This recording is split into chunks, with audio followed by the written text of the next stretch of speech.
including, of course, student at one point, teaching in his own academic discipline of psychology, working as a counselor and directing the counseling center, his most cherished role, advisor to the water ski and wakeboard club, and not to mention his current responsibility as vice president for a division of some 70 or so colleagues. Now, these last lectures are less about a person's CV than about who they are and our opportunity to meet our presenters as persons. And so I want to mention some of Jay's abiding commitments. First, to a family that deeply cares for and supports one another, as well to a Norbertine family that he cares so much about, he's willing to go check on them in various towns in Europe most every May. Somebody has to, Jay, it's kind of you, yes. And to a large group, too big to mention, of friends and colleagues who he both challenges and supports in a spirit of deep affection and friendship. Please join me in welcoming this morning's last lecturer, Jay Fostner.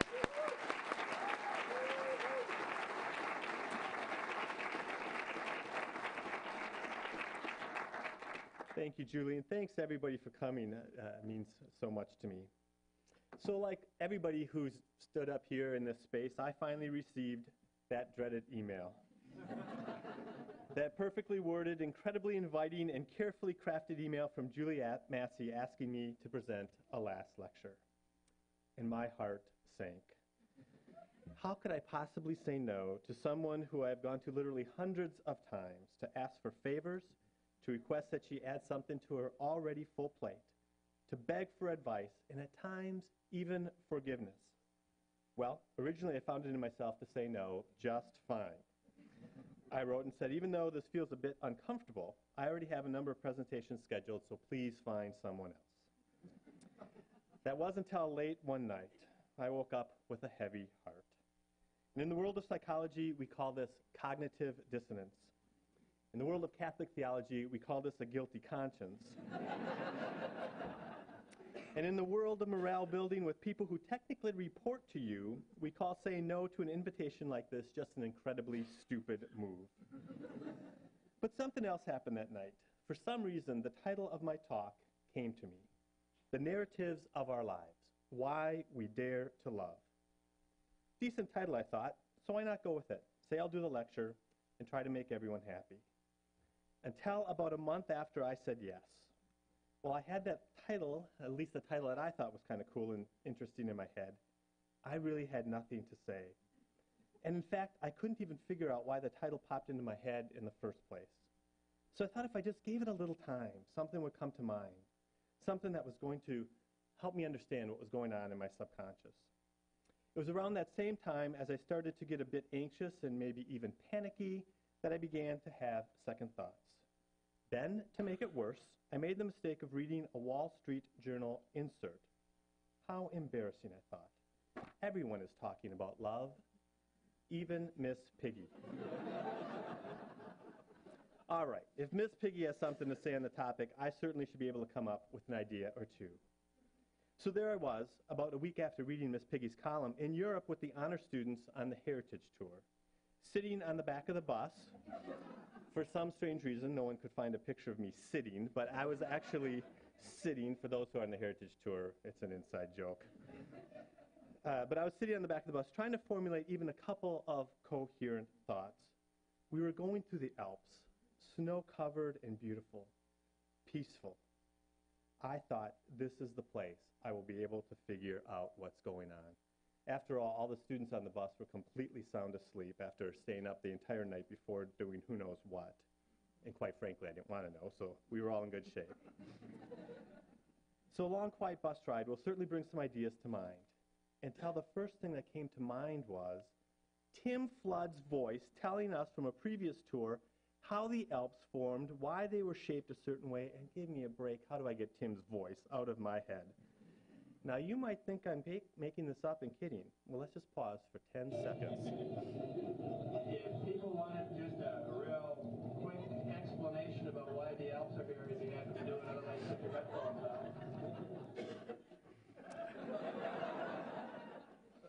And so I did. I put my headphones on.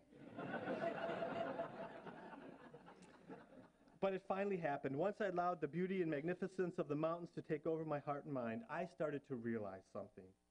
The answer to the question, at least for me, is that there's probably no answer. Why do we dare to love? We can try to understand this question psychologically, existentially, theologically, biologically, maybe even chemically and genetically. And thousands of the greatest intellectual thinkers of all times have tried to do just that. But in the end, the question, it seems to me, is unanswerable. So with that little piece of insight, I'm tempted to say thank you very much and simply sit down. But at the risk of maybe disappointing even a little bit more, let me try to explain what I mean.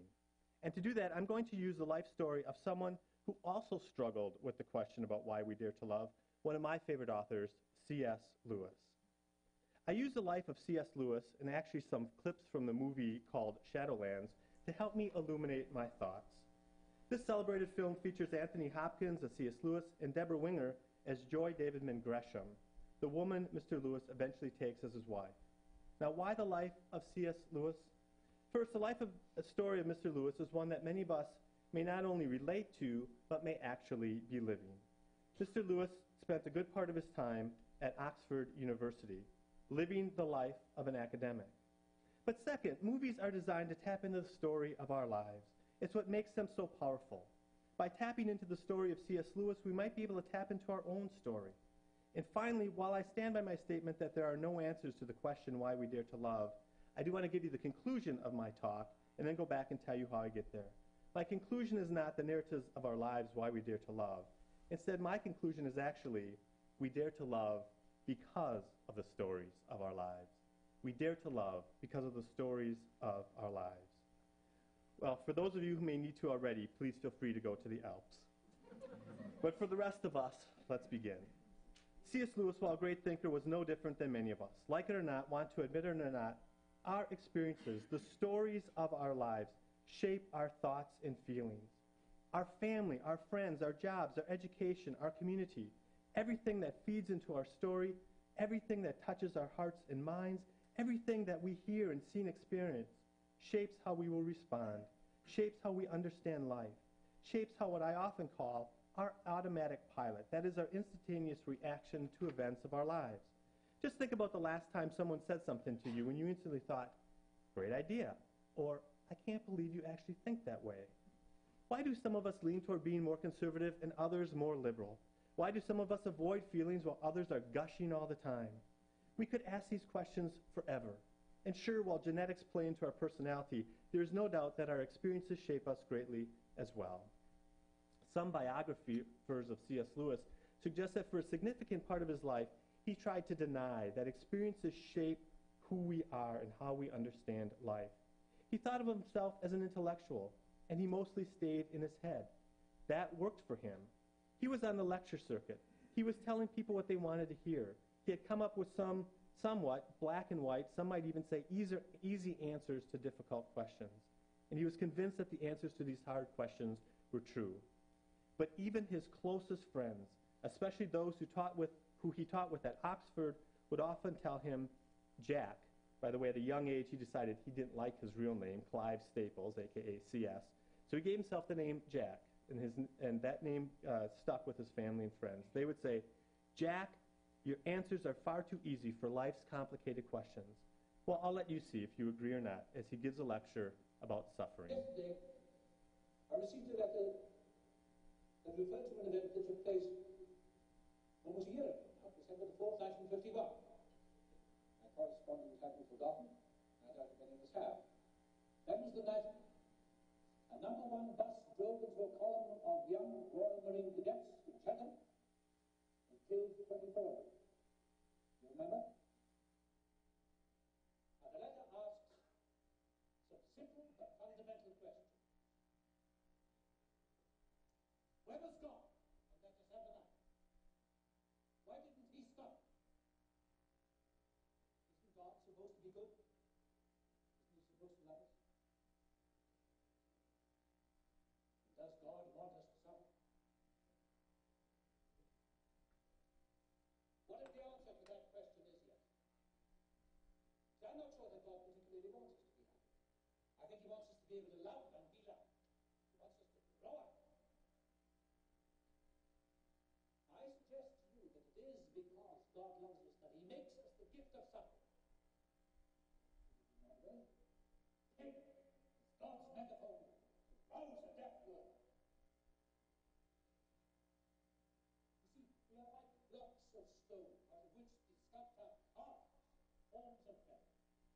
blows of his chisel, which hurt us so much, are what make us perfect.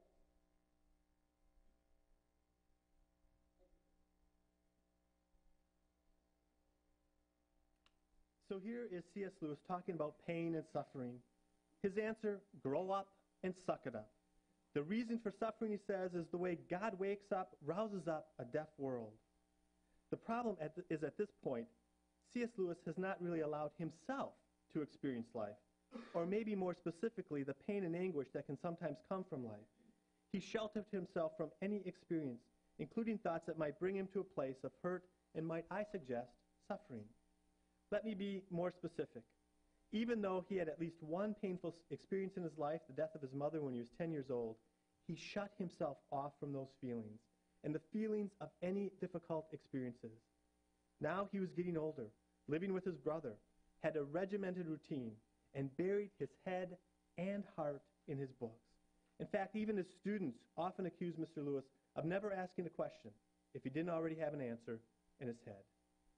Ultimately, this triggers the question at hand. Why would anyone, any one of us, dare to love? Even at a young age, while we may not reflect on it, we should quickly learn that entering into a loving relationship, no matter what kind of love we're talking about, a best friend, a family member, a colleague, or a life partner, entering relationships will likely mean at least some pain and anguish, hurt and disappointment. Times of great joy, absolutely, but also times of struggle and even loss. Wouldn't that suggest that we should all do what Mr. Lewis did? Protect our hearts, avoid anything that might result in hurt, pain, disappointment, or darkness? Well, like many, maybe most of us, C.S. Lewis eventually allows his story to take him to a different place, into a loving relationship. At first, Mr. Lewis completely denies that he's falling in love. In fact, at a relatively late age, he marries a woman named Joy Davidman Gresham, who is from America, simply so she has the equivalent of what we know in the United States as a green card. He does this so she can continue to live in England with her two sons, David and Douglas. C.S. learns that Joy is recently divorced, and for a number of reasons needs to be in a safe place. And so they marry civilly. And immediately after an unemotional standing before what we know as the justice of the peace, they go their separate ways. But even though Joy and Jack go their separate ways, they stay in touch as friends. And without Jack even realizing it, Joy starts to touch his heart. She's educated, is a poet, and has two qualities that captivate Mr. Lewis. The fact that she's willing to enter into her feelings, and the fact that she's willing to confront Jack about how he avoids his. But then it happens. The same thing that can happen to any of us who take the risk and fall in love, who open our hearts to someone, who become vulnerable. Tragedy strikes. Joy suddenly finds herself with cancer. Joy realizes that the marriage was only so she could stay in England and did not expect any help from C.S. But needing care, Mr. Lewis decides to step up and care for Joy and her sons.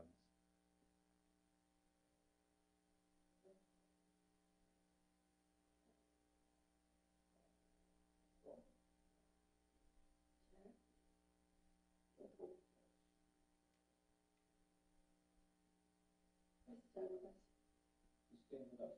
I've been going to see them.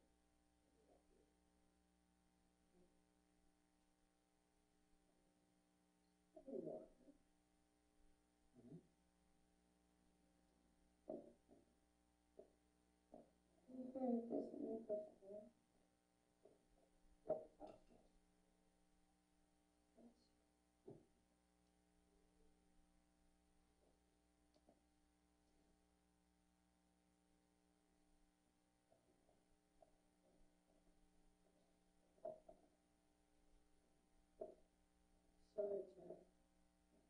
You need to cause me all this trouble. Don't talk nonsense. I don't understand the moment.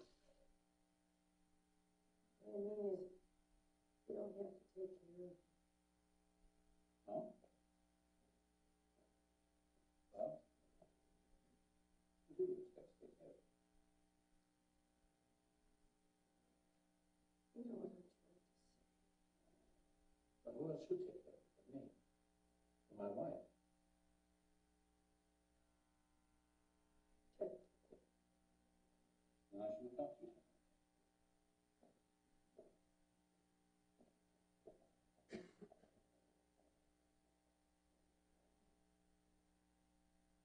you to know how bad it is. They won't tell you. Well, that's because they're not sure themselves. I think I know more than they do. What double steps?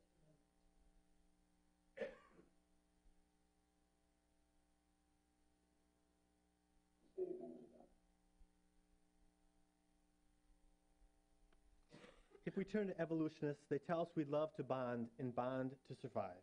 If we turn to psychologists, they tell us we need healthy relationships from the get-go, attachment theory, so we have a chance at productive development. If we turn to theologians, they tell us that we are made in the image and likeness of God. And since God is of love, we are called into loving relationships. Biologists tell us something else, but since this is a G-rated talk, we'll just leave it at that. If the only question is why we dare to love, because it will result in having to face some pain, the answer is obvious. We wouldn't, we shouldn't, and we probably won't. The fact is, however, the story of our lives, at least for most of us, bring us to a different place. Yes, the odds of a totally blissful, loving relationship might be against us, but we continue to seek loving relationships anyway. How many of us have said after a painful experience, I'm never going to love again? From the breakup of a romantic relationship to the loss of a loved one, we may want to avoid love. But like Mr. Lewis, eventually the story of our lives overcomes our fear, and we end up allowing ourselves to enter into the life story again by opening our hearts to life's experiences and taking the risk one more time. And I'm certainly not only talking about romantic relationships, I'm talking about all kinds of relationships. But there's a catch, and the catch is this. Daring to love means daring to be vulnerable. Daring to be vulnerable means daring to be hurt. And daring to be hurt means daring to have our lives changed. While we might not make sense of it, we do it. We do it because life is a mystery, and there's something beautiful about entering into that mystery. It's like God is gently calling us to go deeper, live more fully, and embrace all that comes our way. Because the more fully we enter life, the more we risk. The more we risk, the more we live. And the more we live, the more the true story of our lives starts to take shape. Most clearly seen, in my estimation, by hastening God's call to love as fully and meaningfully as possible. And we do this using the 4 loves that C.S. Lewis talked about: affection, friendship, romance, and unconditional. Yes, we can't tell the future, so we roll the dice and embrace the joy of loving. And we do that knowing full well that there are no guarantees and certainly no promises of a perfect outcome. We do it because entering into the unknown is itself an existential aspect of life. And to love and be loved is hopefully part of our story. If it isn't, are we fully living? Moving back to C.S. Lewis, as I mentioned, Joy, the love of Jack's life, develops cancer. Mr. Lewis decides to try to get past his defensiveness, open his heart to both the fullness and delight of life, but also knowing that one day that risk will mean pain. Fortunately, Joy's cancer goes into an almost miraculous remission. It's during this time that Joy and Jack do a good amount of traveling. And here's where the two of them try to make sense of their loving relationship in this clip while on a trip to Ireland.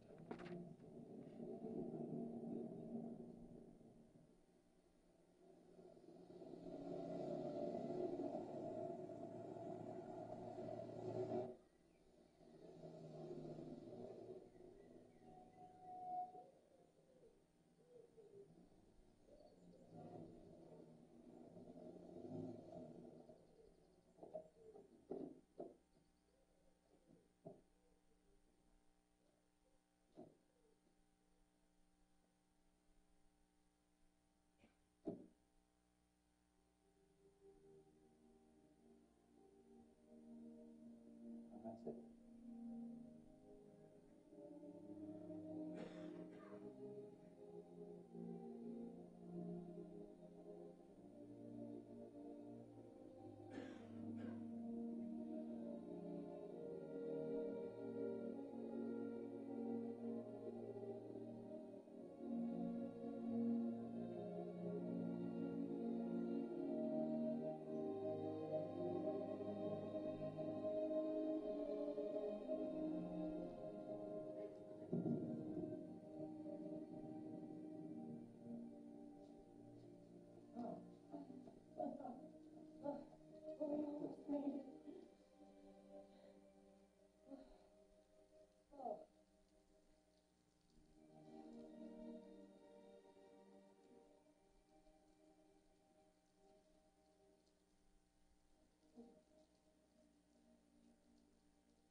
just want to be somewhere else more. Not waiting for anything new to happen. Not looking around the next corner, or the next hill. Here now.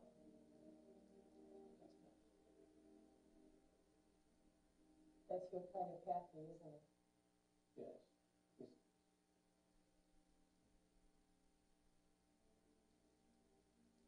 It's not going to last, Jack.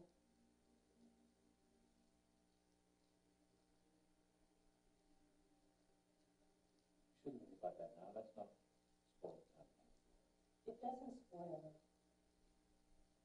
It makes it real.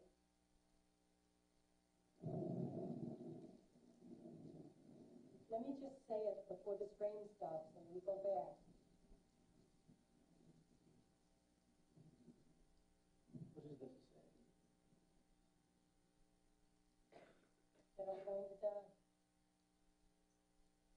And I want to be with you then too. The only way I can do that is if I'm able to talk to you about it now.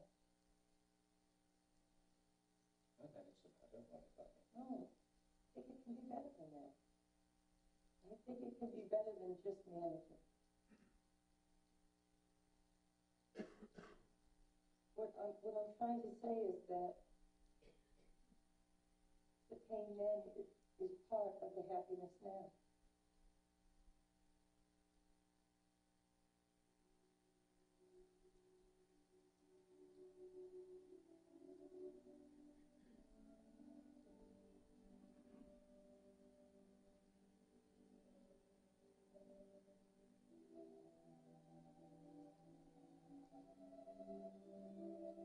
It's the deal.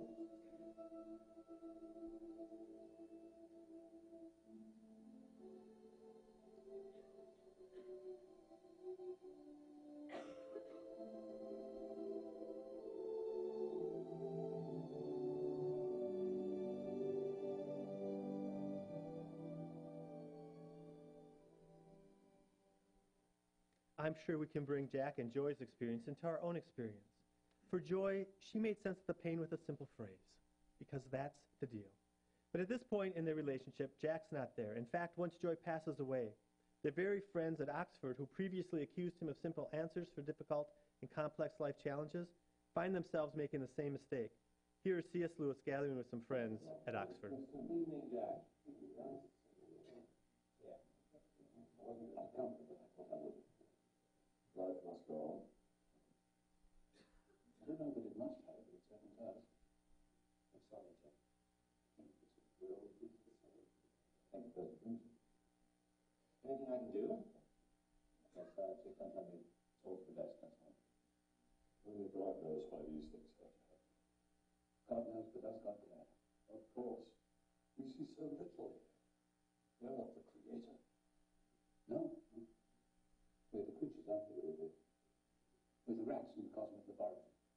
I've no doubt the experiment is for our own good, but it still makes God a bit such, doesn't it? Jack. No! Won't do. This is bloody awful mess, and that's all it is. I'm sorry. I'm sorry. It's not so complex, no.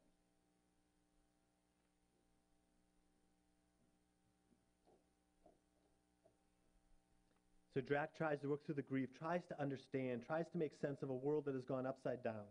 He finds himself in a vulnerable position. He once thought he understood life, and even suffering. Remember? He called suffering a gift from God. But now he finds himself in deep confusion. Jack has to deal with Joy's young son and ends up adopting him. He needs to grieve, he needs to feel, he needs to allow himself to enter fully into mystery. Might I suggest the narrative of life, his life. And eventually he gets to that very place.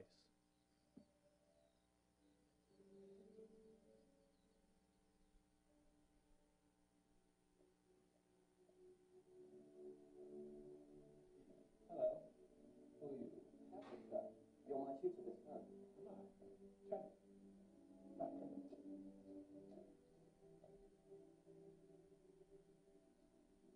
Benefit. Yes, sir. Sit down.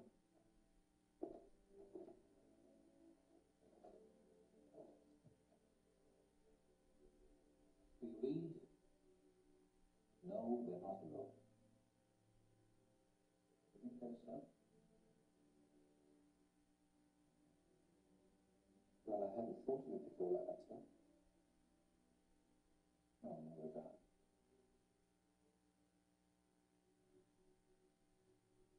Suppose some people would say we love. No, we're not. You? Well, if you mean falling in love, well, I haven't really. I mean, I probably know more about love from books than from personal experience.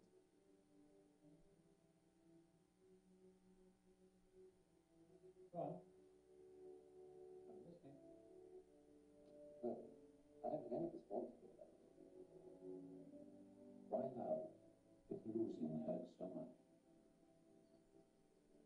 I have no answers anymore. Only the life I live. Twice in that life, I've been given the choice. As a boy, and as a man. The boy chose safety, the man chooses suffering. The pain now is part of the habit. That's the deal.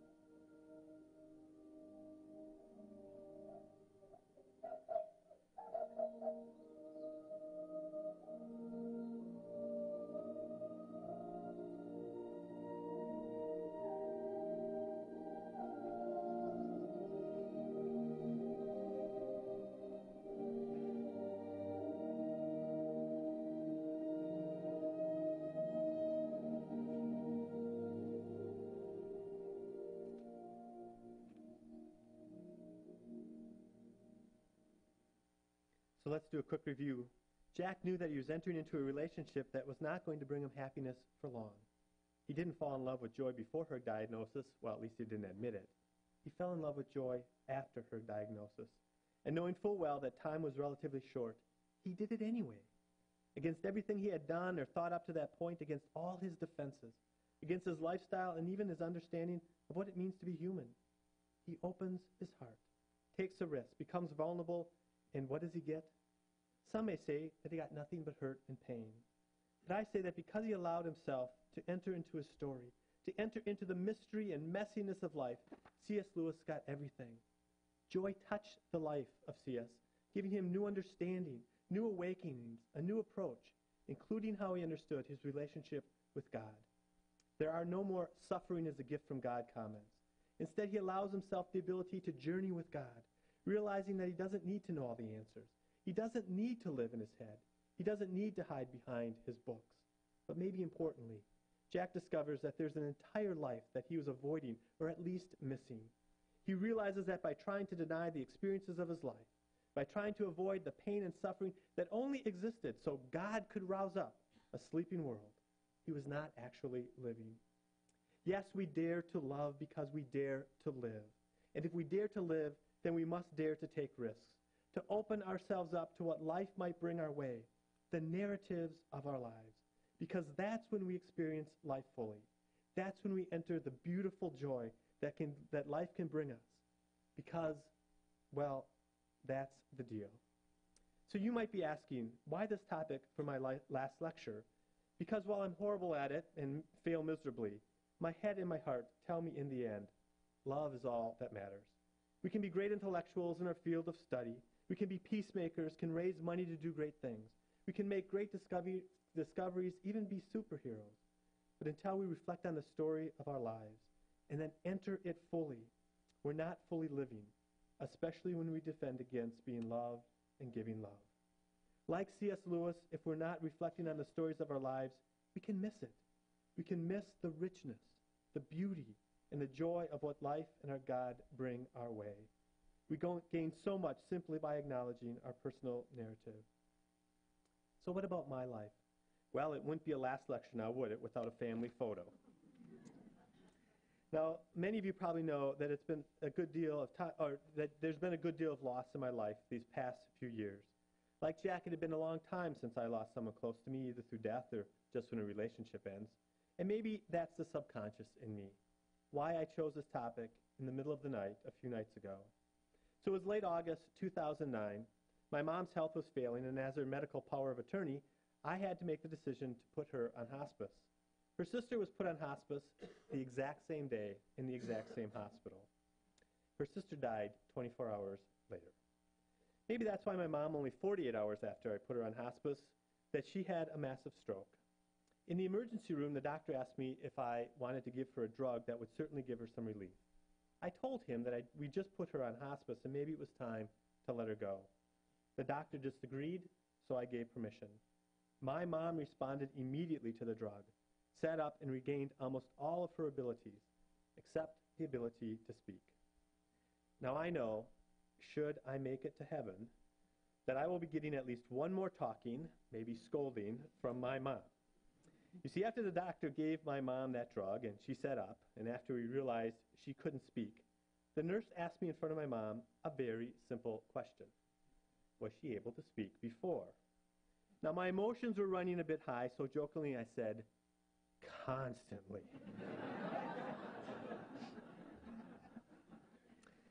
My mom threw me the clearest mom look that I ever received in my entire life. Now, I tried to cover. I was jokingly laughing and trying to say, no, I'm just kidding. It didn't make a difference. The drug did give my mom some relief, but she was never able to talk, and she was never able to really eat because she couldn't swallow. Therefore, we knew that it would only be days until my mom would leave us. But those days were filled with love, because those days were filled with joyful memories, filled with more life than maybe all the years that came before. My family and I entered fully into the mystery of life. Messy, worrisome, painful, and with all its anguish, the story of our lives brought us to a place where we were asked to love. And I wouldn't take those days back for anything. Why? Because we received one of the greatest gifts imaginable. When the nurses at the Abbey found out that my mom had to leave the hospital, they told me, with the permission of the Norbertine community, to bring her there. So we did. And for 12 days, without ever saying a word, we were able to give my mom all she wanted. She loved flowers, so we'd push her around the Abbey gardens in a wheelchair. She loved sunshine, so we'd take her out on the deck. She loved her family, so we'd sit with her. She loved to be close, so we'd spend hours simply holding her hand. And she loved to pray, which we did often. It was less than a year later when we suddenly learned that my brother had cancer. We tried to spend as much time as we could with him, having some of the deepest heart-to-heart talks ever. And while we knew that he was an incredible artist, it was only then that he allowed us into his heart, telling us what it meant for him to sit for hours and draw, telling us how art not only was his life, but gave him life. What I never thought would happen as I was writing this last lecture is that my father would end up in the exact same place as my mom, on hospice and living at the Abbey. Only if any of you know my dad, he's on his 37th life, and I don't think he's going anywhere soon. As Tom Kunkel said when I told him that Dad was on hospice, quote, "Jay, your dad has come back to the living so many times, he's going to make the worst hospice patient in the history of humankind," unquote. Tom is probably right. And so we do with him what we do with all family members. We visit, we sit quiet, we ponder our lives. These are the little pieces of my narrative, and you have yours. I hope that all of you are taking a little time during the sacred hour to think about when, although painful, you entered fully into the story of your lives, and thus fully lived. 2 quick final points. The first, the examples of C.S. Lewis in my own personal story reflect the dramatic times of our lives. I'd like to challenge all of us to take a bit of time to think about those, but also to think about the little times, the little things, the little understandings we have to come to every single day, because that will get us closer to the beauty of living. And second, I think we should all turn to models who have been able to graciously and beautifully also enter fully into the story of their lives.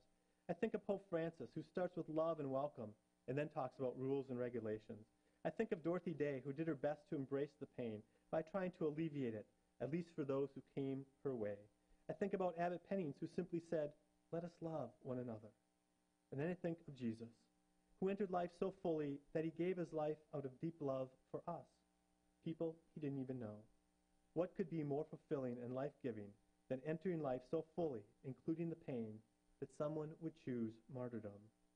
Some of us say that this is simply crazy, but for others, it's the ultimate experience of living. So what is the basic message of my last lecture? Embrace the story of your lives, our lives, because when we do, even though our story will surely bring us up against a little pain and hurt, and at times maybe more than a little, the more we enter the story, the more we live. And the more we live, the more we love. And the more we love, the more we'll find and understand our meaning, our joy, our beauty, our life, our God. That's the deal. Thank you very much.